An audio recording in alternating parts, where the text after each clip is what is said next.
In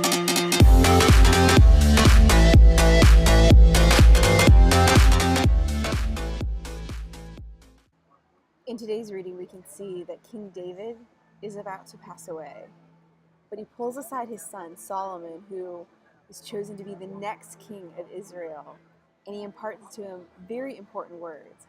We start with verse 2 in today's reading, and it says, "I'm about to go all the way of the earth, so be strong, act like a man, and observe what the Lord your God requires of you. Walk in obedience to him and keep his decrees and commands, his laws and regulations, as is written in the law of Moses. Do this so that you may prosper in all you do and wherever you go, and that the Lord may keep his promise to me. If your descendants watch how they live, if they walk faithfully before me with all their heart and soul, you will never fail to have a successor on the throne of Israel." I think it's very important for David to pull aside Solomon and say, listen, this is the thing you need to know. Follow the Lord, obey his decrees.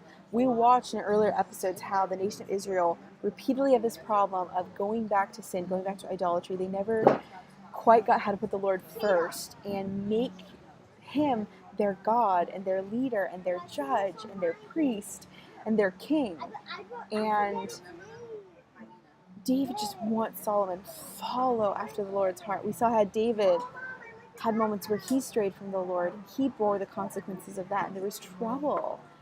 But yet, as he's about to pass away, he pulls him aside and goes, listen, you obey the Lord, be strong, act like a man, hold tight to the Lord and his promises. And we see that David passes away. And in Solomon's new reign, there's problems. You see, anytime there's a promise, anytime there's something new, you still have to fight for it. And Solomon takes care of the battles left over from his father, and he learns how to fight on his own and to kind of stand on his own. But then he also has to learn how to hear from the Lord. And we see that God comes to Solomon and says, I accept your sacrifice. I accept these offerings that you've given to me. Ask whatever you want. And Solomon does not ask for wealth or riches or honor for his name. He's so smart. He asks for wisdom. And God is very pleased with this, and he gives him that wisdom. And Solomon actually establishes his kingdom in some amazing and mighty ways. And in return, he also gives him wealth and honor.